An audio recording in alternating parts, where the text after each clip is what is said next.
Agrigento e le amministrative, la coalizione Agrigento 2020 e le primarie. Ascoltiamo in proposito il consigliere comunale di Forza Italia, Simone Gramaglia.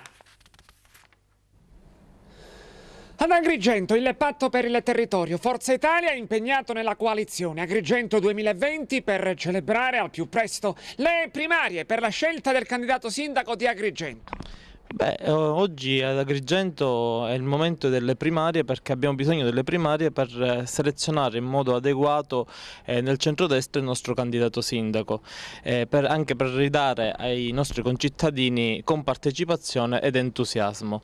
Tra la scelta delle primarie e quelle dettate dagli apparati politici regionali e nazionali non vi è dubbio che, anche se sono entrambi delle scelte legittime, che la mia personale decisione ricadrà sulle primarie. I vertici del Movimento per le Autonomie regionali, in particolare l'onorevole Roberto Di Mauro, ha ritenuto anomala e l'ha definita come tale l'alleanza tra Forza Italia e Partito Democratico per le primarie ad Agrigento.